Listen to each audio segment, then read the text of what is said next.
Hello students, आज हम start करने जा रहे हैं स्टीरियो आइसोमर में अपना टॉपिक कॉन्फिगरेशनल आइसोमर। यानी पिछले लेक्चर में हमने पढ़ा था कन्फॉर्मेशनल आइसोमेरिज्म, जहाँ पे हमने देखा था वेज डेज क्या होता है, किस प्रकार हम रिप्रेजेंटेशन करते हैं। तो देखिए यहाँ पे आज का हमारा टॉपिक क्या रहेगा, कॉन्फिगरेशनल आइसोमेरिज्म। यानी स्टीरियो आइसोमर का ये कौन सा पार्ट है, सेकंड पार्ट। स्टीरियो आइसोमर का सेकंड पार्ट क्या हो गया हमारा, कॉन्फिगरेशनल स्टीरियो आइसोमर। तो देखिए इसमें क्या होता है, नाम से पता चल रहा है आपको कॉन्फिगरेशनल। क्या है ये, कॉन्फिगरेशनल। इसका मतलब यहाँ पे क्या होगा, 3D अरेंजमेंट में, क्या 3D अरेंजमेंट में किसी कंपाउंड या किसी एटम में क्या होगा, चेंज होगा, उसे ही हम क्या बोलते हैं, कॉन्फिगरेशनल स्टीरियो आइसोमर। यानी उस कंपाउंड के कॉन्फिगरेशन में क्या हो जाता है, चेंज हो जाता है, उसे ही क्या बोलते हैं, कॉन्फिगरेशनल स्टीरियो आइसोमर। तो आपको समझ में आ गया कॉन्फिगरेशनल स्टीरियो आइसोमर क्या होता है और इसकी डेफिनेशन क्या होती है। तो देखिए यहाँ पे हम देखते हैं कि इनके टाइप क्या होते हैं। तो देखिए जो कॉन्फिगरेशनल स्टीरियो आइसोमर होता है यह आपका 2 टाइप का हो जाता है। कितने टाइप का, 2 टाइप का। देखिए जिसमें आपका जो पहला स्टीरियो आइसोमर होगा वो होगा ऑप्टिकल स्टीरियो आइसोमर।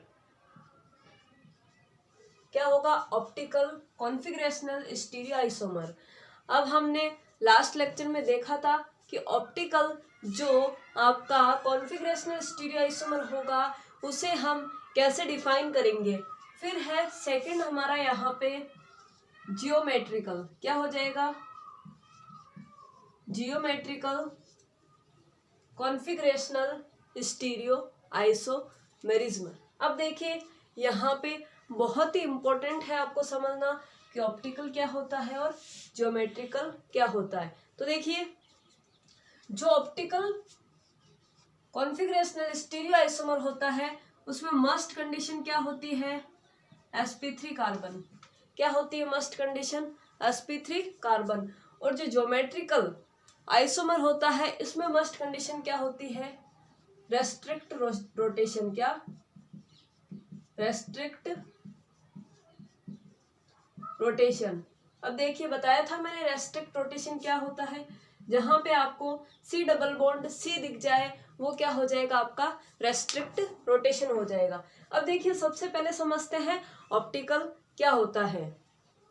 तो देखिए यहाँ पे हमारा क्या टॉपिक है, ऑप्टिकल कॉन्फिगरेशनल स्टीरियो आइसोमर। इसमें हमें समझना है ऑप्टिकल आइसोमर क्या होता है। तो देखिए ऑप्टिकल आइसोमेरिज्म को हम एक एग्जांपल से समझते हैं। यहाँ पे ये हमारा एक हैंड है और ये दूसरा है। अब मुझे क्या करना है, इन दोनों को एक दूसरे के ऊपर क्या करना है, सुपर इम्पोज करना है, यानी एक दूसरे के ऊपर रखना है। देखिए अभी ये दोनों क्या दिख रहे हैं, सेम दिख रहे हैं। ये मेरा हाथ भी क्या है, सेम है, और ये वाला भी क्या है, सेम है। यानी जो आपका कंपाउंड होगा वो क्या होगा, सेम होगा। इससे हमें क्या समझ में आता है कि ये जो दोनों हैंड लिए हैं वो सेम है। इसका मतलब क्या हो गया कि जो आपके दो कंपाउंड होंगे, compound A and compound B, वो भी आपस में क्या होंगे, सेम होंगे। बट यहाँ पे क्या होगा, जैसे ही हम इन दोनों हैंड को एक दूसरे के ऊपर रखते हैं, देखिए जैसे ही मैं दोनों को एक दूसरे के ऊपर रखा तो जो ये वाला थंब था ये इधर आ गया और ये वाला इधर आ गया। यानी ये एक दूसरे के ऊपर फिट नहीं हो रहे। अगर फिट होता तो यूं होता, ये क्या हो रहे हैं, एक दूसरे के ऊपर सुपर इम्पोज नहीं हो रहे हैं। इसका मतलब ये क्या हो गया, नॉट सुपर इम्पोजेबल। तो देख सकते हैं आप ये दोनों क्या है, डिफरेंट हो गए। एक इधर हो गया और एक इधर हो गया, यानी एक दूसरे के ऊपर ये सुपर इम्पोज नहीं हो रहे हैं। ऐसे कंपाउंड्स क्या कहलाएंगे, ऑप्टिकल आइसोमर्स कहलाएंगे। आपको समझ में आ गया, कंपाउंड क्या होगा, टोटली सेम होगा। कंपाउंड क्या होगा, यहाँ पे टोटली सेम होगा, बट डिफरेंस किसमें होगा, कंपाउंड एक दूसरे के ऊपर सुपर इम्पोज नहीं हो सकते। बस यही आपको ध्यान रखना है। अब देखिए यहाँ पे हम एक बात बोलते हैं कि जरूरी नहीं है कि हम ऐसा ही बोले। देखिए ऑप्टिकल जो आइसोमर होते हैं वापस से टू टाइप के हो जाते हैं, जिसमें पहला है मिरर इमेज। अब देखिए, एक होता है आपका मिरर इमेज और एक होता है नॉट मिरर इमेज।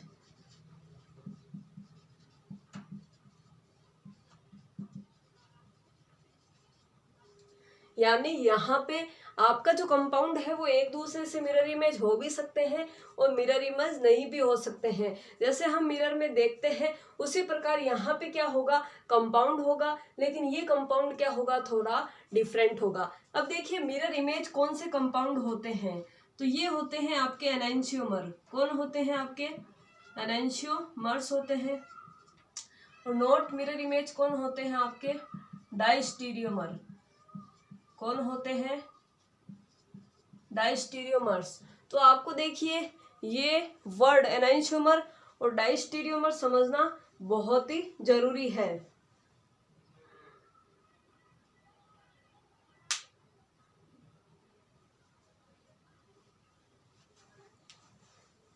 तो देखिए आपके एग्जाम में पूछा जा सकता है क्या कि एनेंशियोमर क्या होता है, तो स्टार मार्क कर लीजिएगा आप।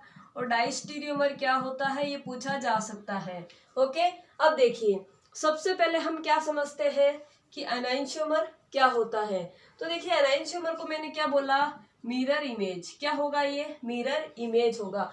यानी हमें यहाँ पे कम से कम एक कार्बन लेना है जो क्या होना चाहिए, कंडीशन sp3 कार्बन होना चाहिए। sp3 की कंडीशन चल रही है यानी sp3 कार्बन होना चाहिए, बट वो क्या होना चाहिए आपका, मिरर इमेज होना चाहिए। वही क्या होगा आपका, ऑप्टिकल आइसोमर होगा। फिर है सेकंड, डाइस्टीरियोमर क्या होता है, डाइस्टीरियोमर होता है नॉट मिरर इमेज। यानी वो मिरर इमेज नहीं हो सकता। जैसे हम एक एग्जाम्पल लेते हैं, जैसे देखिए मैंने एक एग्जाम्पल लिया,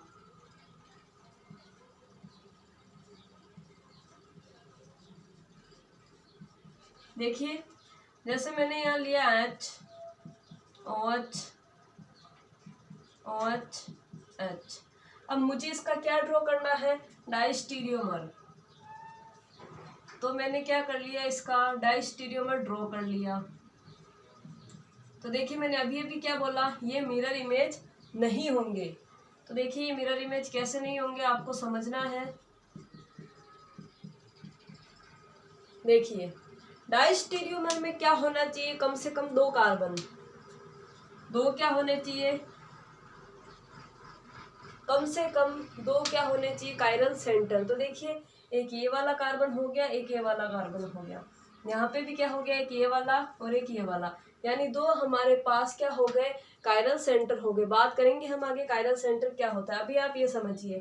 तो देखिए अब मैंने क्या कर दिया, ये वाला जो कार्बन है, ये वाला जो कार्बन है इसका देखिए ग्रुप यहीं पे है, इसका देखिए ग्रुप यहीं पे है।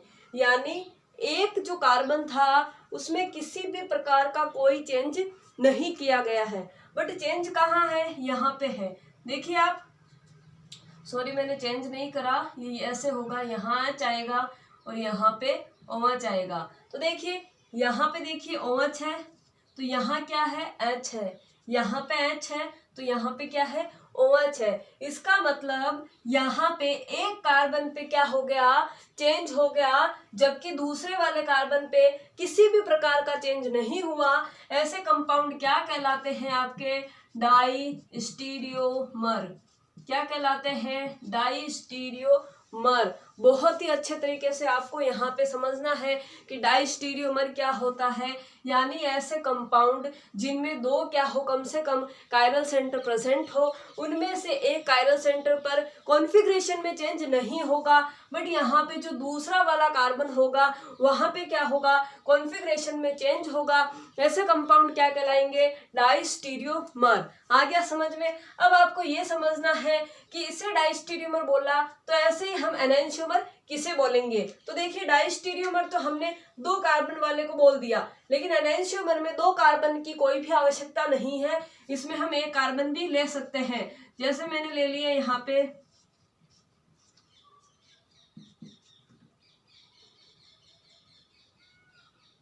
यहाँ पे CHO है,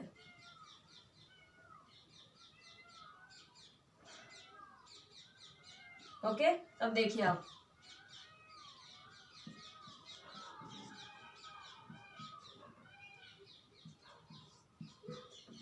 तो देखिए आप अच्छे तरीके से देखना, कितना कार्बन है कायरल, एक ही कार्बन है कायरल। अब देखिए यहाँ पे क्या कर दिया हमने, देखना ये वाला जो ग्रुप है और ये वाला जो ग्रुप है इसको क्या कर दिया, चेंज कर दिया। यानी यहाँ पे अगली जो स्ट्रक्चर बनेगी वो इस प्रकार की बनेगी, CHO CH2OH, और ये H है जो इस साइड में आ जाएगा और ये OH है जो इधर की तरफ आ जाएगा।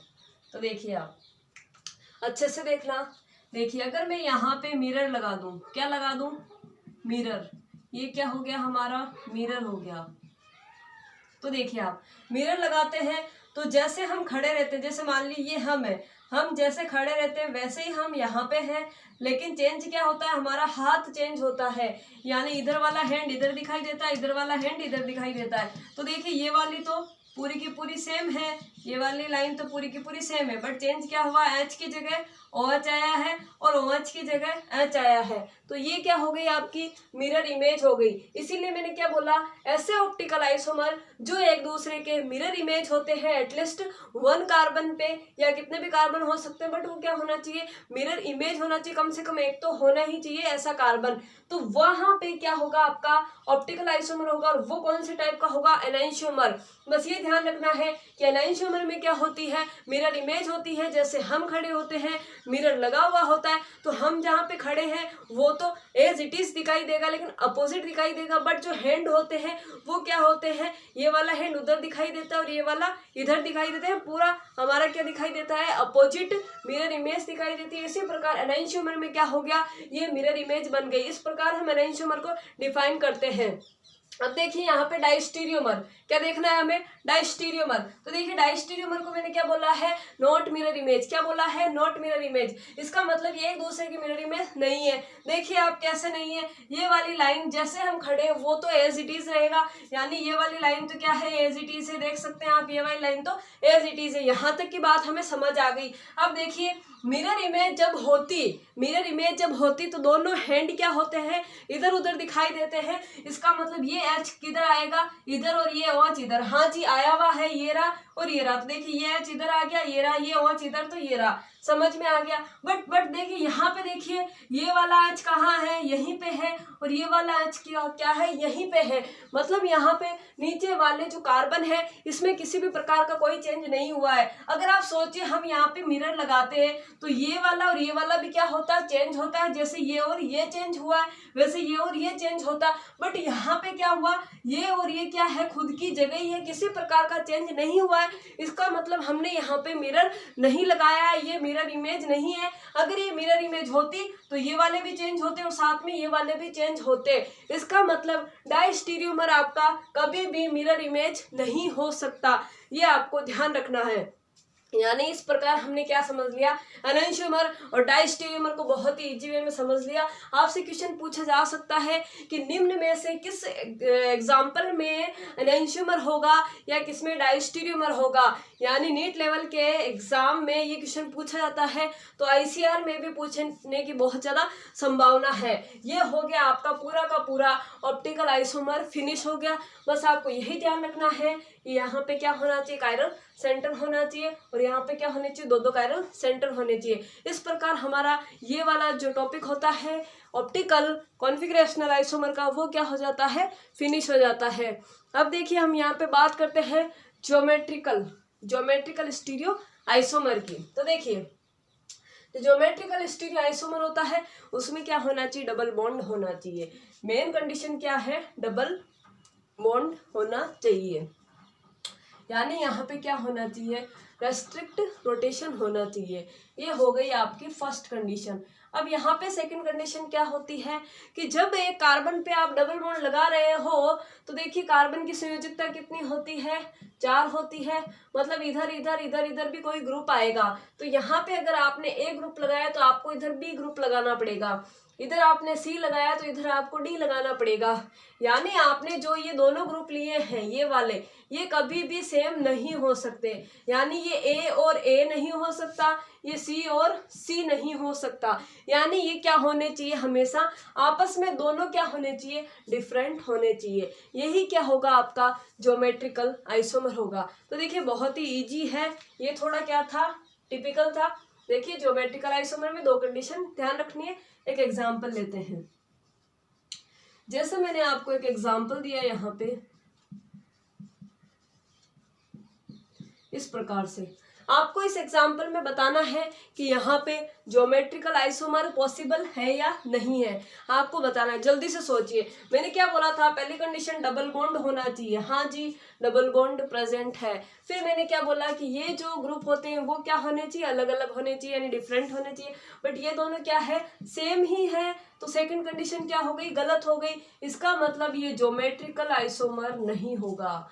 क्या नहीं होगा, ये ज्योमेट्रिकल आइसोमर नहीं होगा। यानी आपका ये जो आंसर होगा इसे क्या बोलोगे, no, it is not a geometrical isomer.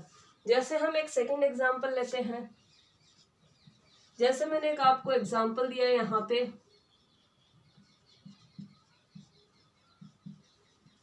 आपको बताना है कि ये जो एग्जाम्पल है वो ज्योमेट्रिकल आइसोमर का होगा या नहीं होगा।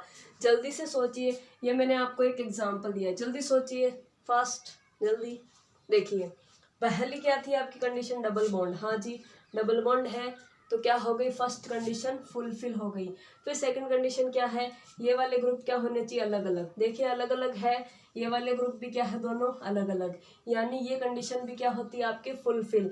इसका मतलब ये ज्योमेट्रिकल आइसोमर देगा, यानी ये जीआई देगा। तो आपका क्या हो गया, राइट आंसर हो गया। अब काफी बच्चे सोच रहे हैं कि ये दोनों आपस में देखिए सेम सेम है, इसका मतलब ये ज्योमेट्रिकल आइसोमर नहीं होगा। बट मैंने आपको ऐसा नहीं बोला है। मैंने क्या बोला था, ओनली ये वाले ग्रुप क्या होने चाहिए, अलग अलग। यानी ये वाले ग्रुप क्या होने चाहिए, अलग अलग।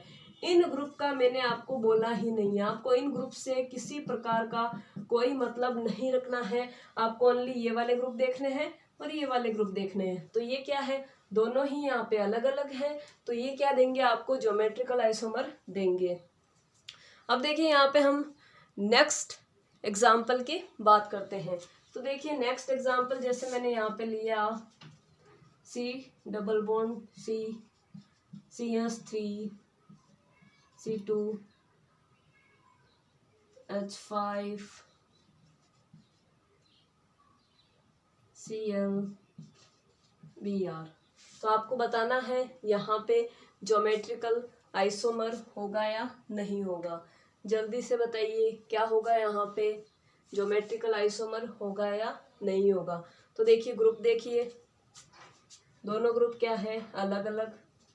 दोनों ग्रुप क्या है, अलग अलग। इसका मतलब यहाँ पे सेकंड कंडीशन फुलफिल है, डबल बॉन्ड है। हाँ जी, डबल बॉन्ड है तो यहाँ पे ये जीआई देगा। तो ये क्या हो गया आपका राइट आंसर, यानी यहाँ पे ये जीआई देगा। तो इस प्रकार हमने बहुत ही अच्छे वे में ऑप्टिकल आइसोमर और ज्योमेट्रिकल आइसोमर को समझ लिया। आपके एग्जाम में यहाँ से क्वेश्चन 101% पूछा जा सकता है, या तो एनेंशियोमर से पूछा जाएगा, या डायस्टेरियोमर से पूछा जाएगा, या ज्योमेट्रिकल से पूछा जा सकता है। तो देखिए हमारा यहाँ पे ये टॉपिक फिनिश होता है। बट हम कुछ और इम्पोर्टेंट जो पॉइंट्स हैं उन्हें समझेंगे, जैसे कायरल सेंटर क्या होता है, जैसे सिस ट्रांसपोजिशन क्या होती है, उनकी बात करेंगे। तो देखिए यहाँ पे सबसे पहले हम समझते हैं सिस ट्रांस। तो आप हेडिंग लगा लीजिए सम की पॉइंट्स। क्या लगा लिए हेडिंग, सम की पॉइंट्स। और सम के पॉइंट्स में आपका जो पहला टॉपिक है वो यहाँ पे हो जाएगा सिस ट्रांस। क्या है, सिस और ट्रांस। तो देखिए हमें क्या समझना है यहाँ पे कि सिस क्या होता है और ट्रांस क्या होता है। बहुत बार आपके सामने सिस ट्रांस वर्ड आया होगा। तो देखिए सिस ट्रांस वर्ड को समझने के लिए हमें एक एग्जाम्पल लेना होगा। देखिए मैंने एक एग्जाम्पल लिया, जैसे मैंने यहाँ पे इस प्रकार से क्या कर लिया, ग्रुप्स को अरेंज कर लिया। तो देखिए आप यहाँ पे देख सकते हैं कि ये जो CH3 और ये जो CH3 है वो क्या है, दोनों एक ही साइड है। क्या है, दोनों एक ही साइड है। और दोनों एक ही साइड जब होती है तो उसे हम क्या बोलते हैं, सिस। क्या बोलते हैं, सिस। तो आपको यहाँ पे क्या बोलना है कि जब दो कार्बन हो और वहाँ पे जो ग्रुप हो सेम सेम, कौन सा ग्रुप होना चाहिए, सेम सेम ग्रुप एक ही साइड हो, उसे हम क्या बोलते हैं, सिस। सिस से नाम आ रहा है। सिस से आप कैसे ट्रिक बना सकते हो, सेम साइड। सिस से आप कैसे ट्रिक बना सकते हो, सेम साइड। ये क्या आ रहा है, सिस। सिस से सेम साइड। तो ग्रुप जब सेम साइड होगा तो वो क्या कहलाएगा, आपका सिस कहलाएगा। अब मैंने आपको बोल दिया कि इसी का क्या बनाओ, ट्रांस बनाओ। तो कैसे बनाओगे, ट्रांस क्या होता है, अपोजिट साइड। तो देखिए मैंने ये CH3 तो यहीं रखा, ये वाला चेंज कर दिया। ये CH3 मैंने यहाँ पटक दिया, ये H यहाँ लगा दिया और ये H यहाँ लगा दिया। तो आप देख सकते हैं कि जो सेम सेम ग्रुप था, यानी ये CH3 और ये CH3, ये क्या हो गया आपका, अलग अलग साइड। यानी इसकी साइड इधर हो गई और इसकी साइड इधर हो गई, यानी ये दोनों क्या हो गए, अपोजिट साइड हो गए। तो इसे क्या बोलते हैं, ट्रांस। ट्रांस का मतलब क्या होता है, ट्रिक बना सकते हो आप, अपोजिट साइड। क्या हो गया, अपोजिट साइड। तो इस प्रकार आप क्या कर सकते हो, सिस ट्रांस को बहुत ही इजी वे में समझ सकते हो। अब देखिए हम एक वर्ड और समझने वाले थे, वो है आपका कायरल सेंटर। क्या समझने वाले थे, कायरल सेंटर। अब देखिए अभी अभी मैंने बोला कायरल कार्बन, जब हम पढ़ रहे थे क्या, ज्योमेट्रिकल और ऑप्टिकल वगैरह पढ़ रहे थे, तब हम क्या देख रहे थे, कायरल सेंटर। अब देखिए कायरल सेंटर क्या होता है, इजी वे में समझिएगा। कार्बन आपका क्या होना चाहिए, sp3। किसी भी प्रकार की इसमें डेफिनेशन लिखने की जरूरत नहीं है, बस समझिए। कार्बन क्या होता है आपका, sp3 फर्स्ट कंडीशन। और सेकंड कंडीशन क्या होते हैं, ऑल ग्रुप्स आर डिफरेंट। क्या होना चाहिए, कार्बन क्या होना चाहिए, sp3, और साथ ही सारे के सारे जो ग्रुप होते हैं वो यहाँ पे क्या हो जाने चाहिए, डिफरेंट हो जाने चाहिए। उसी कार्बन को क्या बोलते हैं, कायरल। जैसे मैंने एग्जांपल लिया, यहाँ मैंने लगाया CH3, यहाँ मैंने लगाया C, यहाँ मैंने Cl लगा दिया, यहाँ मैंने फ्लोरीन लगा दिया, यहाँ मैंने ब्रोमीन लगा दिया। तो देखिए आप समझ सकते हैं, यहाँ पे ये कार्बन क्या है, sp3 कार्बन है, मैंने बता दिया आपको। अब देखिए हाइब्रिडेशन निकालना पता होता है आपको, तो ये क्या हो गया, sp3 हो गया। किसी को नहीं पता है, मेरे चैनल पे नया है तो प्लेलिस्ट में जाके हाइब्रिडाइजेशन वाले जो वीडियो से जरूर देखें, क्योंकि जो केमिस्ट्री होती है उसमें हाइब्रिडाइजेशन बहुत ही ज़्यादा इंपॉर्टेंट है। ऑर्गेनिक में तो खासकर समझ लीजिए, यानी आपके 50% मार्क्स है जो sp3 sp2 sp ये वाले हाइब्रिडाइजेशन ही लेके आ सकते हैं। तो बहुत ही इंपॉर्टेंट है हाइब्रिडाइजेशन वाला टॉपिक। तो देखिए ये कार्बन क्या हो गया, sp3। इसमें देखिए फर्स्ट कंडीशन फुलफिल है। सेकंड कंडीशन क्या होती है, ऑल ग्रुप आर डिफरेंट, यानी यहाँ पे जो ग्रुप लगे हैं वो क्या होने चाहिए, अलग अलग होने चाहिए। तो देखिए ये ग्रुप क्या है, CH3, ये क्या है, ब्रोमीन, ये क्या है, फ्लोरीन, ये क्या है, क्लोरीन। यानी यहाँ पे सारे के सारे ग्रुप क्या है, डिफरेंट है। इसका मतलब ये जो आपको कंपाउंड दिया हुआ है वो क्या है, कायरल है। वो क्या है आपका, कायरल कार्बन है या कायरल सेंटर है, कुछ भी आप इसे बोल सकते हैं। जैसे मैंने आपको एक एग्जांपल दिया, एक और देखिए, जैसे मैंने आपको दिया है और आपको इसे सोल्व करना है। जैसे मैंने Cl, H और H। अब आप बताइए इसमें क्या ये जो कंपाउंड है वो कायरल है या नहीं है, जल्दी से बताइए।